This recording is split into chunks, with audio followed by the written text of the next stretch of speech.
Everyone, आज हम करेंगे MAG 14 block 8 unit 3 Saadat Hasan Manto on Ismat. तो ये पार्ट 3 है मेरे वीडियो का। इससे पहले मैं पार्ट 1 एंड पार्ट 2 अपलोड कर चुकी हूँ। ये पार्ट 3 है। इसमें हम करेंगे on Ismat a pen sketch, Ismat Chughtai. Introduction है ये। ये जो लिखा है ना सादत हसन मंतो ने ऑन इस्मत, ये पेन स्केच है। किस पे है ये पेन स्केच है? इस्मत चुगताई पे। तो इसके ना कुछ पार्ट्स हैं, जैसे कि introducing the genre of pen sketch, and उसके बाद है आपका सेकंड है ऑन इस्मत। जो इस्मत पेन स्केच लिखा है उस पर कुछ है, स्ट्रक्चर पे है। तो ये कुछ पॉइंट्स हैं, इनको हम डिस्कस करेंगे। Introducing the genre of pen sketch. Drawing pen sketches which is known in Urdu as muraqqa nigari is an interesting genre in Urdu literature। ये उर्दू लिटरेचर में ही है ये पेन स्केच ना, तो इसको मुरक्का निगारी भी बोला जाता है। It combines biographical details, personal eccentricities with interesting anecdotes of daily life to draw a fuller and more intimate portrait of a writer or a celebrity than mere biographical facts can ever do। So pen sketch में जो है ना biographical details तो होती हैं, आपकी कब death हुई, कब कैसे पढ़ाई हुई, कब जन्म हुआ, ये सब चीज़ें। लेकिन पर्सनल जो एक्सपीरियंसेस हैं उसके करेक्टर के जो पर्सनल एक्सपीरियंसेस हैं, और एक उसमें इंटरेस्टिंग जो है वो स्टोरीज़, एनेक्डोट्स मीन स्टोरीज़ भी बताई जाती हैं, डेली उनकी डेली लाइफ से स्टोरीज़ भी बताई जाती हैं। तो इसको हम पेन स्केच, एक तरह से पेन स्केच बोलते हैं। इसमें पर्सनैलिटी आ गई, एक्सपीरियंसेस आ गए, पर्सनल लाइफ आ गई। ओके। इसके बाद है it often deploys humour, understatements and hyperbole as convenient devices to bring into sharp relief the different facets of the personality in question। Manto, Krishan Chander, Upendra Nath आक्ष, Ali Sardar Jafri, Ismat Chughtai and Sahir Ludhianvi have all written pen portrait about their contemporaries। इसमें ये है कि इन्होंने humour, understatement, hyperbole ये सब use किया हुआ है। एंड इसमें जो है ये जितने भी मैंने नाम लिए हैं, इन्होंने सबने पेन पोर्ट्रेट लिखे हैं अपने कंटेम्प्रेरीज़ के, जो उस टाइम पे उनके साथी थे, उनके पेन पोर्ट्रेट इन्होंने, पेन स्केचेस इन्होंने लिखे हैं। तो मंटो जो है, सादत हसन मंटो, उन्होंने इस्मत चुगताई पे पेन स्केच लिखा है और उसको नाम दिया है on Ismat. Manto is said to have taken to this genre after he was honored in Pakistan for stories like Thanda Gosht, Khol Do, and the partition known as सियाह हाशिए, ब्लैक मार्जिन्स। तो ये सब लिखने के बाद उन्होंने पेन पोर्ट्रे लिखा था, ये पेन स्केच लिखा था। Writing pen portrait was an innoxious diversion that would not raise the hackles of custodians of law and conventional morality।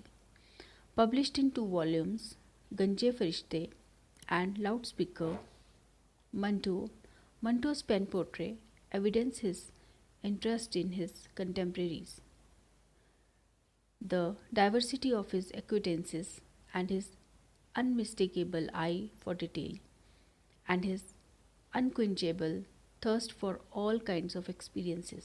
तो काफ़ी कुछ उन्होंने लिखा था, तो उन्होंने पेन स्केच भी लिखा था। The title Ganje Farishte is also indicative of his intention to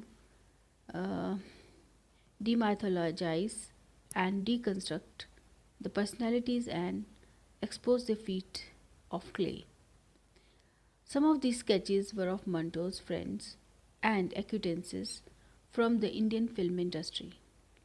The portrait that he draws of Ashok Kumar in the eponymous sketch is quite contrary to general expectation। Ashok Kumar, whose image on the screen is that of a urbane Gentleman turns out to be quite opposite in his personal life, rustic and rude, a visitor at race courses, and given to ogling women. However, the lasting impression that stays with the reader is that of a hard-working, methodical actor with a truly secular vision, unhampered by any narrow sectarian considerations. Manto also wrote pen sketches of Muhammad Ali Jinnah, the creator of Pakistan, and Aga Hashr Kashmiri, the great playwright and theatre personality. तो मंटो ने मोहम्मद अली जिन्ना और ये आगा हशर कश्मीरी उन पे भी pen sketch लिखा था. अब हम सेकंड पॉइंट पे आ जाते हैं. It is on Ismat. On Ismat is a pen portrait of one of Urdu's most celebrated writer, for example, Ismat Chugtai.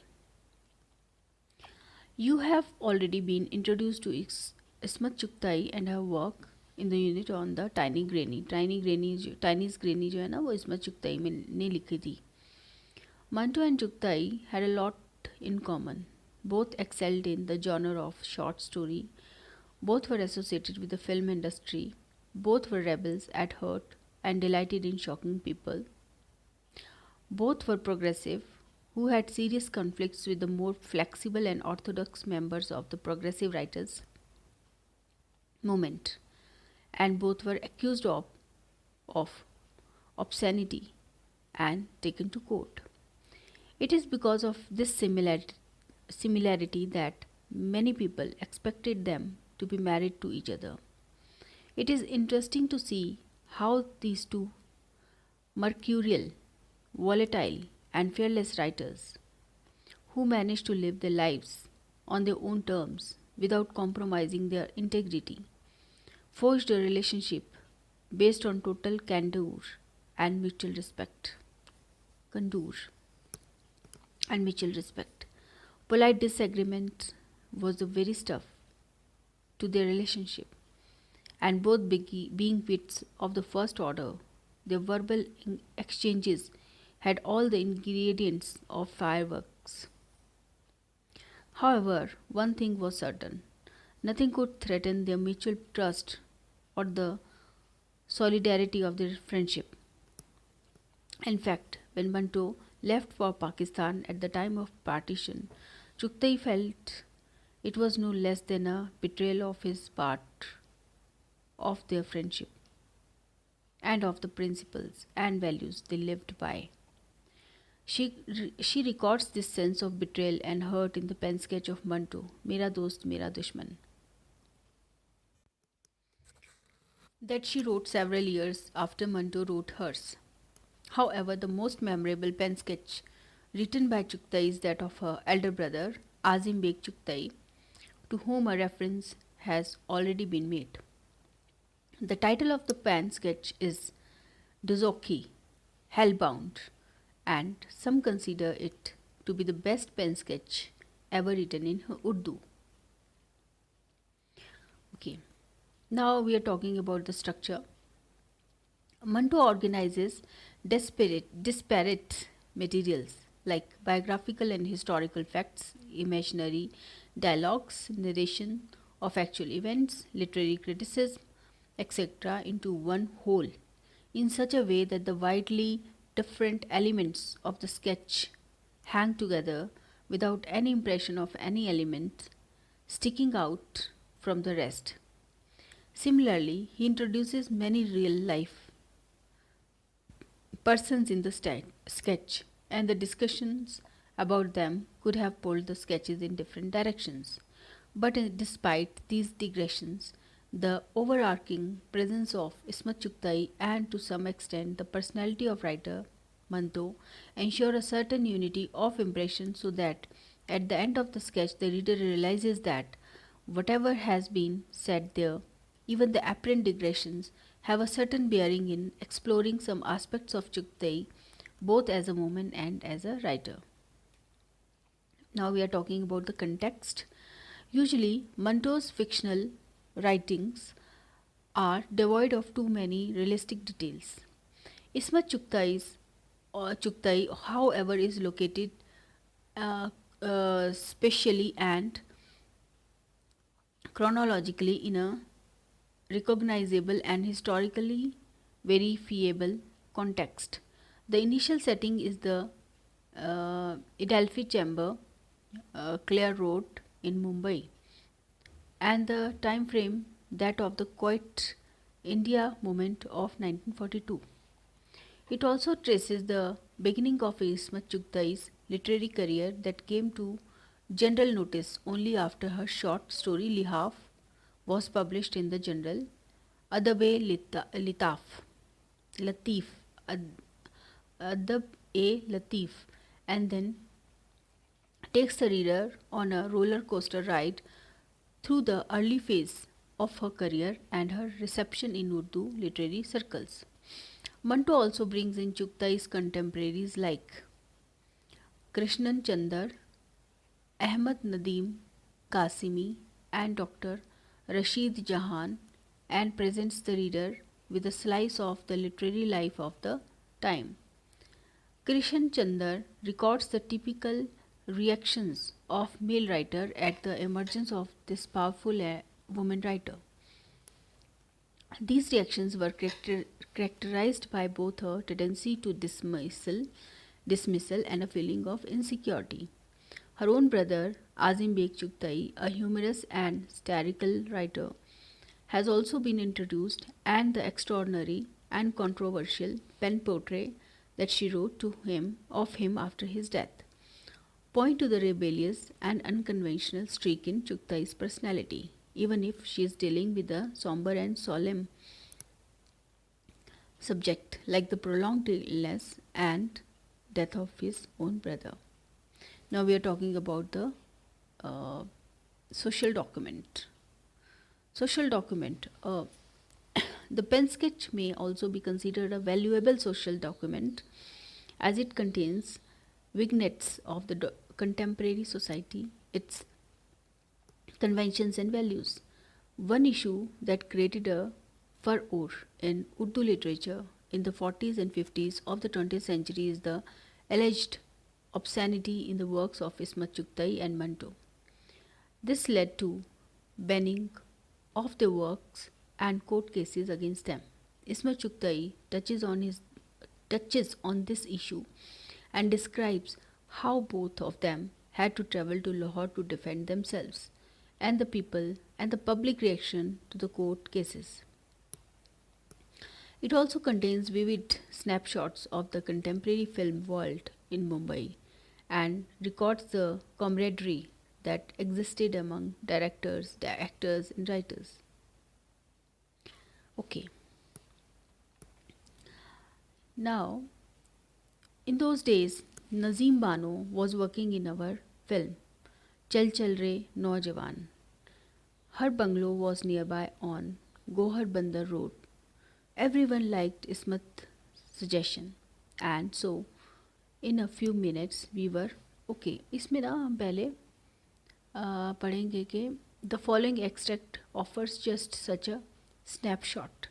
एक एक्सट्रैक्ट लिया गया है, वो मैं आपके लिए पढ़ती हूँ. In the main time there was a sudden commotion, and the film producer Mukherjee from Filmistan, his enormous wife, and some other came and attacked us. In a few moments, we were all beyond recognition. मतलब हमें होली का त्यौहार था तो हमें रंग लगा दिया गया और हमें पहचानना मुश्किल था अब. We all went into the bazaar. Holi was well underway on Gohar Bandar Road. There was a virtual shower of blue, yellow, green, and black. Ismat was in the forefront. सबसे पहले थी वो. She even rubbed tar over a fat Bengali female's face. Then, in the manner of a general, Ismat cried, "Let's mount an attack on the houses of Parichachra." Parichachra. In those days, Naseem Bano was working in our film Chal Chal Re Naujawan. Her bungalow was nearby on Gohar Bandar Road. Everyone liked Ismat's suggestion, and so in a few minutes we were all inside the bungalow. As was her wont, Nazim Nazim was fully made up and draped in a bright georgette sari. She and her husband Hasan came out when they heard the racket created by us. Looking like a multicolored monster, Ismat said to my wife, who I think wouldn't have looked very different with some extra color on her. Safia, Naseem is indeed a beautiful woman. Okay, now we are talking about the personality.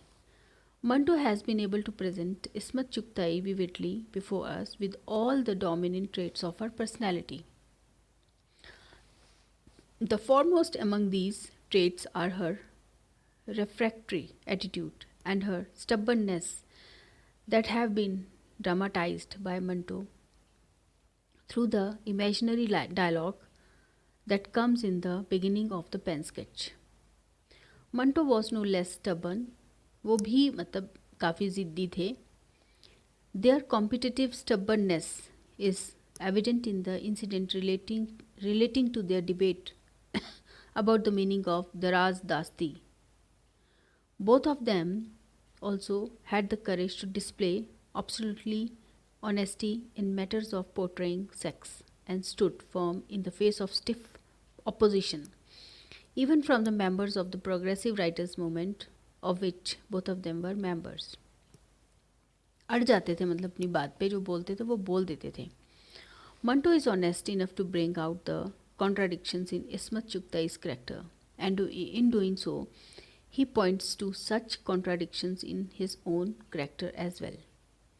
While she supports Manto's contention that it is ridiculous for adult man and woman to forge brotherly and sisterly relationship, the fact remains that Manto addresses her as Ismat Behan and Chuktai addresses him as Manto Bhai. In addition, while extolling the virtue of their own writings, Manto also exposes, in a deprecating manner, their own feet of clay.